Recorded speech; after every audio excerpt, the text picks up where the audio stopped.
नमस्कार दर्शक बंधु, आपणଙ୍କୁ आम चैनल को स्वागत।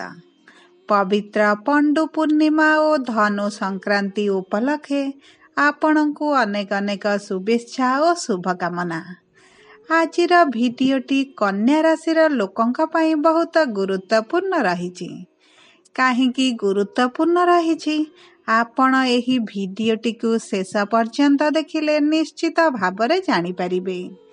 आपणकर जदि कन्या राशि होइथाए तेबे एही भिडियोटी को थरे मात्र शेष पर्यंत देखंतु कन्या राशि व्यक्ति विशेषकर जीवन एही पंडु पूर्णिमा और धनु संक्रांति ठारू बदलिबाकु जाउछि। कारण प्रमुख ग्रह मानक चलन रे बड़ परिवर्तन हेबाकु जाउछि, जहा फलरे आपणक जीवन रे मध्य बड़ परिवर्तन आसीबो एवं एही परिवर्तन आपणଙ୍କୁ किछि शुभ फल देब एवं किछि अशुभ फल मध्य देब। देखंतु देवगुरु बृहस्पति वक्री अवस्था रे नक्षत्र परिवर्तन करिवे। ता सहित शनि महाराज वक्री रु मार्गी रे गमन करिवे एवं बुध शुक्रंकर राशि परिवर्तन हेब, जहा द्वारा आपणक जीवन रे मध्य बहुत बड़ परिवर्तन हेब। तेबे आसंतु जानिबा एही पंडु पूर्णिमा और धनु संक्रांति ठारू आपणक जीवन रे कौन सबु बड़ परिवर्तन हेबाकु जाउछि। देखंतु एही डिसेंबर मास 15 तारिख दिन धनु संक्रांति एवं पंडु पूर्णिमा गोटिए दिन रे पालन हेबाकु जाउछि एवं एही भली दुर्लभ संयोग दीर्घ 51 वर्ष पर हेबाकु जाउछि, जहा फलरे आपणक राशि रे बड़ परिवर्तन आसीबो। एवं आमे एही भिडियोटी को आरंभ करिबा पूर्वरु जदि आपणकर भी कन्या राशि होइथाए एवं आपण भी ईश्वर को आंतरिक भक्ति एवं विश्वास करंती तेबे भिडियोटी को लाइक करंतु। कमेंट बॉक्स रे जय जगन्नाथ जय मां लक्ष्मी अवश्य लिखि दियंतु। ताहाले आसंतु जानिबा आपणक जीवन रे केउ केउ बड़ परिवर्तन एही भली अपूर्व संयोग पर आसीबो।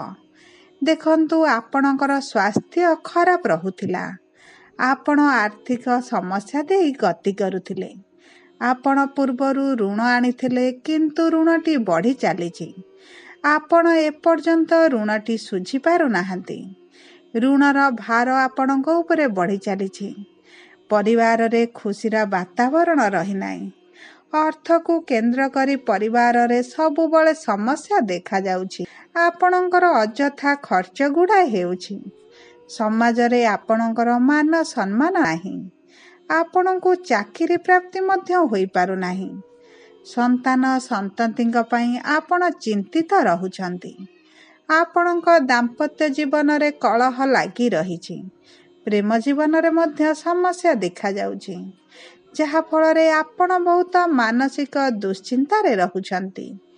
तेबे एही भली जहा भी समस्या आपणक जीवन रे चालुछि ताहा एबे दूर हेबाकु जाउछि, आपणक जीवन रे पुणी थरे खुशी फेरिबाकु जाउछि। एही दुर्लभ संयोग परे आपणक राशि रे गोटे बड़ परिवर्तन आसीबो।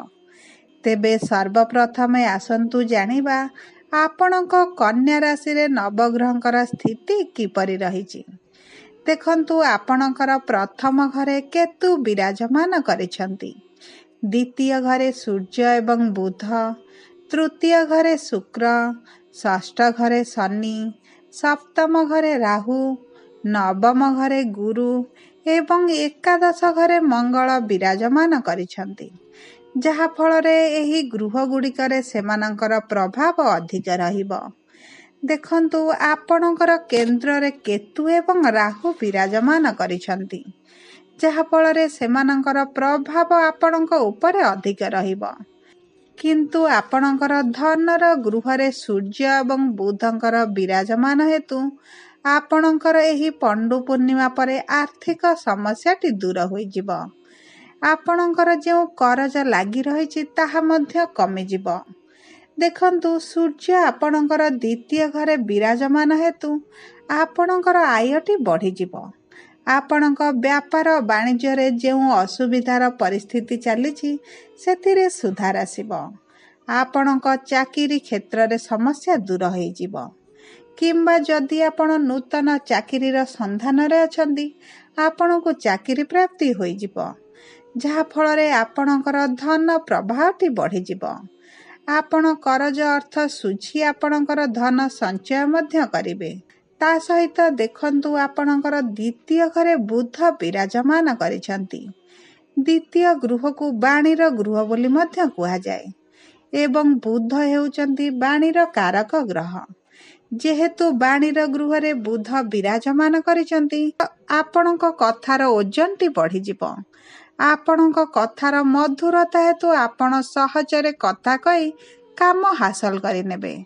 ଦେଖନ୍ତୁ, ଆପଣଙ୍କର ତୃତୀୟ ଘରେ ଶୁକ୍ର ବିରାଜମାନ କରିଛନ୍ତି। ଆପଣଙ୍କର ତୃତୀୟ ଘର ହେଲା ଅନଲାଇନ୍ କାରବାରର ଘର, ଆପଣଙ୍କର ସାନ ଭାଇ ଭଉଣୀଙ୍କର ଘର ଏବଂ ତା ସହିତ ଆପଣଙ୍କର ଛୋଟ ବଡ଼ ଟ୍ରାଭେଲର ଘର।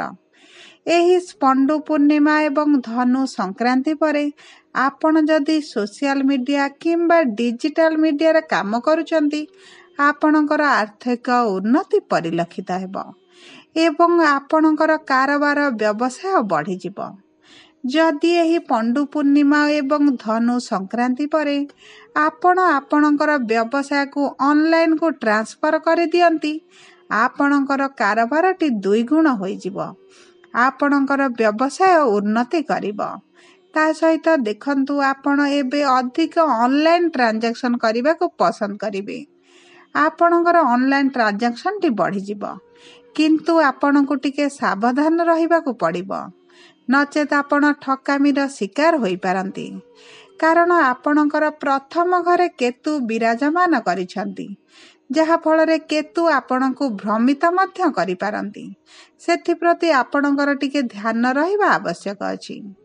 ତା ସହିତ ଦେଖନ୍ତୁ, ଆପଣଙ୍କର ଷଷ୍ଠର ଗୃହରେ ନ୍ୟାୟର ଦେବତା କର୍ମଫଳଦାତା ଶନି ମହାରାଜ ବିରାଜମାନ କରିଛନ୍ତି। ଏହି ପଣ୍ଡୁ ପୂର୍ଣ୍ଣିମା ଏବଂ ଧନୁ ସଂକ୍ରାନ୍ତି ପରେ ଆପଣଙ୍କର ଶତ୍ରୁମାନଙ୍କର ସଂଖ୍ୟା କମିଯିବ। ଆପଣଙ୍କ କର୍ମକ୍ଷେତ୍ରରେ ହେଉ କିମ୍ବା ବ୍ୟବସାୟରେ ହେଉ, ଯେଉଁମାନେ ଆପଣଙ୍କ ସହିତ ଶତ୍ରୁତା ଆଚରଣ କରୁଥିଲେ କିମ୍ବା ଶତ୍ରୁତାର ମନୋଭାବ ରଖିଥିଲେ, ସେମାନଙ୍କର ପ୍ରଭାବ ଆପଣଙ୍କ ଉପରେ କମ୍ ହୋଇଯିବ। ଆପଣ ଋଣମୁକ୍ତ ମଧ୍ୟ ହେବେ, କାରଣ ଷଷ୍ଠର ଘର ହେଉଛି ଋଣର, ରୋଗର ଏବଂ ଶତ୍ରୁର ଗୃହ। ଶନି ଯେହେତୁ ଆପଣଙ୍କର ଏହି ଷଷ୍ଠ ଘରେ ବିରାଜମାନ ହୋଇଛନ୍ତି, ଆପଣଙ୍କର ଶରୀରରେ ମଧ୍ୟ କିଛିଟା ପରିବର୍ତ୍ତନ ଆସିବ। ଆପଣଙ୍କର ଯେଉଁ ବଡ଼ ରୋଗ ବ୍ୟାଧି ଆପଣଙ୍କର ଶରୀରରେ ଦେଖାଯାଉଥିଲା, ସେଥିରେ ମଧ୍ୟ ଆପଣଙ୍କୁ ଉପଶମ ମିଳିବ। ଆପଣଙ୍କର ସ୍ୱାସ୍ଥ୍ୟରେ ପରିବର୍ତ୍ତନ ହେତୁ ଆପଣ ମାନସିକ ସ୍ତରରେ ଶାନ୍ତି ଅନୁଭବ କରିବେ। ତା ସହିତ ଆପଣଙ୍କର ବିବାହର ଗୃହରେ ରାହୁ ବିରାଜମାନ କରିଛନ୍ତି। ଆପଣଙ୍କ ବୈବାହିକ ସମ୍ପର୍କରେ କିଛିଟା ଗଣ୍ଡଗୋଳ ପରିସ୍ଥିତି ସୃଷ୍ଟି ହୋଇପାରେ। ଛୋଟ ଛୋଟ କଥାକୁ କେନ୍ଦ୍ର କରି ମନମାଳିନ୍ୟ ମଧ୍ୟ ଦେଖାଦେଇପାରେ। ଆପଣଙ୍କୁ ସେଥିପ୍ରତି ଟିକେ ଧ୍ୟାନ ଦେବାର ଆବଶ୍ୟକତା ଅଛି। ଆପଣଙ୍କର ନବମ ଘରେ ଦେବଗୁରୁ ବୃହସ୍ପତି ବିରାଜମାନ କରିଛନ୍ତି। ନବମ ଘର ହେଲା ଆପଣଙ୍କର ଭାଗ୍ୟର ଘର, ଆପଣଙ୍କର ପିତାଙ୍କର ଘର।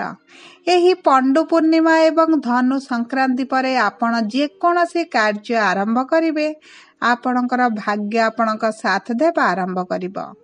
ତା ସହିତ ଦେଖନ୍ତୁ, ଆପଣଙ୍କ ବ୍ୟବସାୟରେ ବିସ୍ତାର ଯଦି କରିବା ପାଇଁ ଚାହୁଁଛନ୍ତି କିମ୍ବା ଆପଣଙ୍କ ବ୍ୟବସାୟକୁ ଆଗକୁ ବଢ଼ାଇବା ପାଇଁ ଚାହୁଁଛନ୍ତି, ଆପଣଙ୍କର ପିତାଙ୍କ ଠାରୁ ଆପଣଙ୍କୁ ଅପାର ସାହାଯ୍ୟ ଏବଂ ସହଯୋଗ ମିଳିବ। ନୂତନ ବ୍ୟବସାୟ ମଧ୍ୟ ଆପଣ ଆରମ୍ଭ କରିପାରନ୍ତି। ଆପଣଙ୍କର ପିତାଙ୍କର ସାଥ ଆପଣଙ୍କ ସହିତ ରହିବ, କାରଣ ଆପଣଙ୍କର ପିତାଙ୍କର ଗୃହରେ ଦେବଗୁରୁ ବୃହସ୍ପତି ବିରାଜମାନ କରିଛନ୍ତି।